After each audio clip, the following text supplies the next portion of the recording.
At my grandmother's funeral reception, my mother stood up in front of 40 relatives and announced that the trust fund Grandma had left specifically for me would now be redirected to fund my younger sister's dream bakery, and everyone started clapping. They didn't know I had a copy of the original trust documents in my car. I drove to the county probate office the next morning and did exactly what my grandmother had always trusted me to do. I protected what was mine. But I'm getting ahead of myself. You need to understand who these people are first. I'm a CPA. I've been doing forensic accounting for a regional firm in Columbus for the past 6 years, the kind of work where you follow money trails through shell companies and messy estates until you find the leak. It's not glamorous. My co-workers call it financial archaeology. I call it knowing exactly where the bodies are buried. My name is on client files worth millions of dollars, but I drive a 7-year-old Honda Civic and still pack my lunch every day. My colleagues think I'm frugal. My family thinks I'm a hoarder. My grandmother, my mother's mother, was a woman named Ruth who grew up dirt poor in rural Kentucky and spent 60 years building a quiet, stubborn kind of wealth. She owned a small dry cleaning business for decades, saved everything, invested conservatively, and died at 81 with a paid-off house, a modest portfolio, and very specific opinions about who deserved what. She and I were close in a way that made my mother uncomfortable. I used to drive 2 hours every other weekend just to sit with her, help her balance her checkbook, watch old game shows. She called me her sensible one. My sister, she called me her sensible one. My sister, she called the beautiful disaster. My sister is 26, her name is Piper, and she is genuinely one of the most magnetic people I have ever met. She walks into a room and people turn.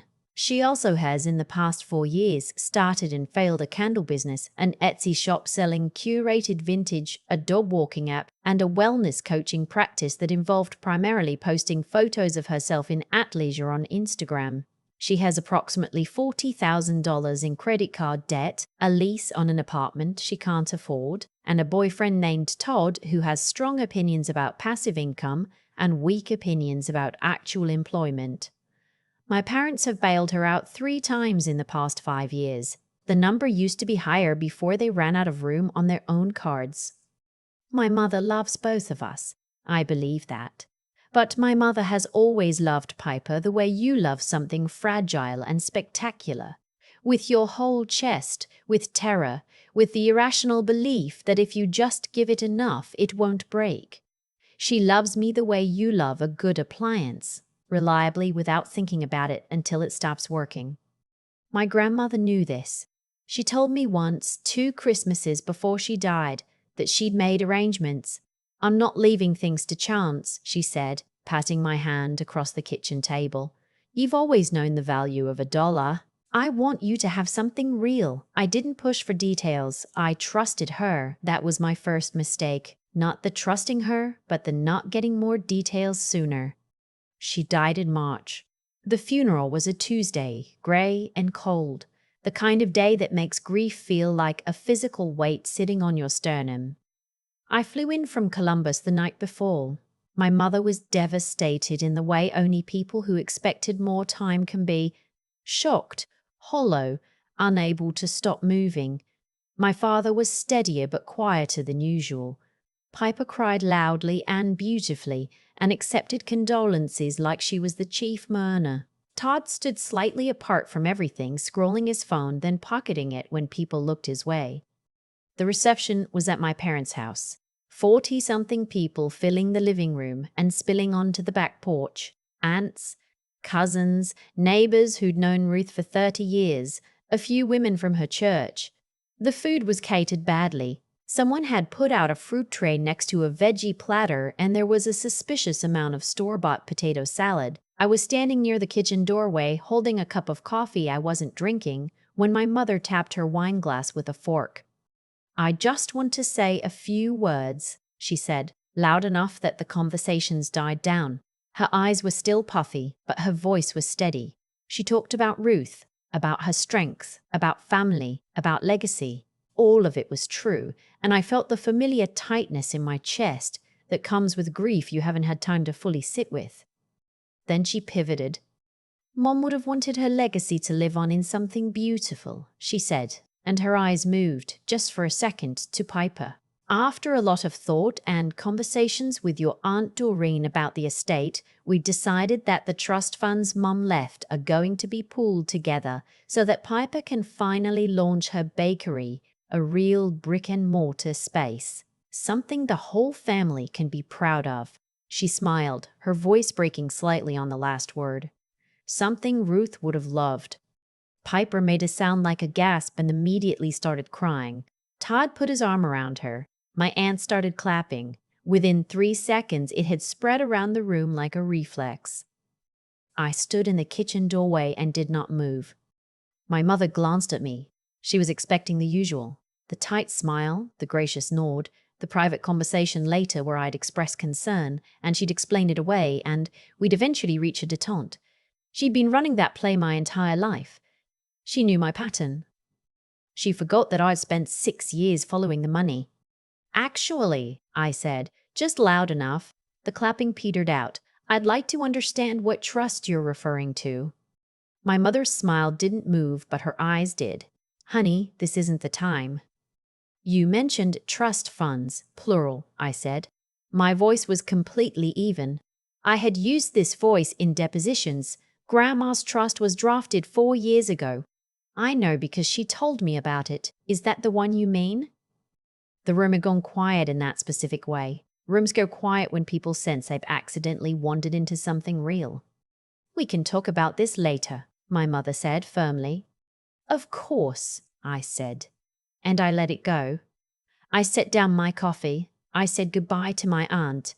I drove back to my hotel room, and I sat on the edge of the bed in the dark for about 20 minutes, processing. Then I called my grandmother's attorney. Her name was Margaret. My grandmother had given me her card 2 years ago, pressed it into my palm after Sunday dinner with a look that said, "Keep this." I'd kept it in my wallet ever since, the corners going soft, and I had never once needed it until now. Margaret answered on the second ring. She remembered me immediately. She said she'd been expecting my call. The terms of the trust were not ambiguous. Ruth had established a revocable living trust 4 years ago, and upon her death it became irrevocable. The primary beneficiary was me, specifically me by full legal name, with a provision that the funds were to be used for my financial security, housing, education, or investment at her sole discretion. There was a separate, smaller gift to Piper, $10,000, outright, no strings. There was nothing in the document about a bakery. There was nothing about pooling. There was no provision that gave my mother, or anyone else, the authority to redirect the funds. The trust corpus was $214,000. I asked Margaret what it would take to contest a misappropriation. She said gently that if no one had actually moved the money yet, there was nothing to contest, only to prevent. She told me the trustee was a local bank, First Heritage, and that as the named beneficiary, I had the right to contact them directly and request an account review. She also told me, very carefully, that if my mother had represented herself to the bank as having authority she didn't have, that would be a problem of a different magnitude entirely. I thanked her. I did not sleep. The next morning, I was at First Heritage when they opened at 9. The branch manager, a careful man named Gerald, who clearly did not want to be involved in a family situation, pulled up the account. My mother had called the bank the previous week. She had described herself as the family administrator of the estate, which is not a legal term, and had requested information about transferring the trust funds to a new account in Piper's name to fulfill the grantor's wishes. Gerald had apparently asked her to provide documentation.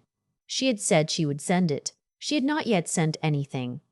I asked Gerald to flag the account for beneficiary dispute and to require written legal authorization before any transfers were processed. He agreed with visible relief. I asked him to document our conversation. He did. Then I drove to my parents' house. My mother answered the door in her robe, coffee in hand, and for a moment she just looked at me the way she always had. like I was an equation she hadn't finished solving. "I've spoken to Margaret and to First Heritage," I said. "I know what the trust says. I need you to tell me what you were thinking." She let me in. We sat at the kitchen table. My father came downstairs, understood the situation from our faces, and sat down too. What came out over the next hour was less a confession than an unraveling. My mother genuinely believed, or had convinced herself, that Ruth would have wanted Piper to have the larger share, that the trust had been written before Piper had her real idea, that Ruth always said she wanted family to support each other, which my mother had translated, in the strange logic of wishful thinking, into permission to redistribute a legal document. She had not talked to an attorney. She had talked to Aunt Doreen, who is retired and watches a lot of court TV, and to Todd, who had sent her an article about contesting irrevocable trusts that was factually incorrect in 4 separate ways. She had genuinely believed she could make a few phone calls and reroute everything before I looked too closely. She had forgotten what I do for a living. "I'm not angry," I told her, which was partially true. "But you need to understand that what you described to Gerald at the bank, calling yourself the family administrator, that's misrepresentation. If you had pushed further and the bank had released those funds based on false authority, that would be fraud. Federal fraud, Mom. Not a family disagreement, an actual crime." My father put his face in his hands. My mother said I just wanted to give her something real. "She has something real," I said. "Ruth gave her $10,000. That's real. That's what Ruth decided. And I know that's harder to hear than the other version, but it's what happened." Piper wasn't there for this conversation. I didn't know where she was. I had a feeling she knew more about the plan than she'd admitted, and I was right. I found out later that Todd had been the one who'd first suggested the reallocation, had coached my mother on the phone scripts, and had already begun researching commercial leases in Clintonville. Piper hadn't stopped him. She'd been sending my mother bakery mood boards for 2 weeks. That afternoon, I texted Piper. I kept it short. I told her I knew about the plan, I knew about Todd's involvement, and that the trust had been secured and nothing was going to be transferred. I said I wasn't going to litigate the family history right now, but that we needed to have a real conversation eventually. I told her Ruth had left her $10,000 and that the letter from the attorney would arrive within the week. She didn't respond for 6 hours. When she did, it wasn't a text. She called me and she was crying, and it wasn't the beautiful reception crying. It was the ugly kind, the kind that sounds like it hurts. She said she hadn't known all the details of what Todd had arranged. I believed her, partially. She said she'd gotten swept up in the idea. I believed that completely. She said she knew she'd been a disaster with money and she hated herself for it and she was sorry. I believed all of that. What I didn't believe was that this was finished. It wasn't. The fallout arrived 3 days later in the form of a group text to the extended family that I was not supposed to see. My cousin Becca accidentally included me. A mistake she apologized for profusely, in which Todd had written a long message calling me vindictive and obsessed with control and accusing me of stealing Piper's inheritance out of jealousy. He included the word spinster once, probably thinking it was devastating. He had spelled irrevocable wrong twice. Other messages followed. An aunt told me I'd broken your mother's heart at her lowest moment. A cousin said Ruth would be so disappointed. Someone I barely knew told me that money shouldn't come between family.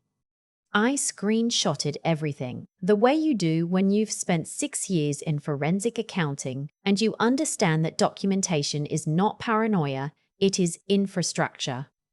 I did not respond to any of it publicly. Instead, I called my mother back and told her the group text existed. She was silent for a long moment. Then she said she didn't know Todd had sent it. I think that was true. I also think she'd let things go further than she'd meant to and was only now seeing how far. "You need to ask yourself," I told her, "what you actually know about Todd, not what Piper says about him, what you have actually observed about who he is." She didn't answer that question, but she didn't defend him either. The following week, I drove back to Columbus and went back to work. I requested the full trust account statements from First Heritage and reviewed every line going back 4 years, confirming there had been no prior unauthorized access. There hadn't been. Ruth had been meticulous. The account was clean, the balance intact, the transfer flags holding. I had a long conversation with Margaret about options. She told me that as the sole beneficiary of an irrevocable trust, I had the authority to direct distributions to myself and to close out the trust on a defined timeline. She advised me to do that sooner rather than later, given what had happened. I agreed. 3 weeks after the funeral, the trust was distributed. The funds were transferred into an investment account I had set up specifically for the purpose. I used a portion of it as a down payment on a small duplex in Bexley, something Ruth would have genuinely loved, a solid brick 2-flat with good bones and the tenant already in place. I sent my mother a photo of the keys and a short note that said, "Grandma always said, property is the one thing nobody can print more of. I think she'd be glad it's being used the way she intended." My mother called me 2 days later. We talked for a long time. She said things she hadn't said in years or maybe ever, that she knew she'd always asked more of me than of Piper, that she'd confused reliability with inexhaustibility, that she'd let herself believe I didn't need things the same way Piper did. She cried, not the public kind, the private kind. I cried a little too, which surprised me. She said she thought she'd always see me as the one who would be fine no matter what. "You were always so capable," she said. I think I used that as an excuse. "I know," I said.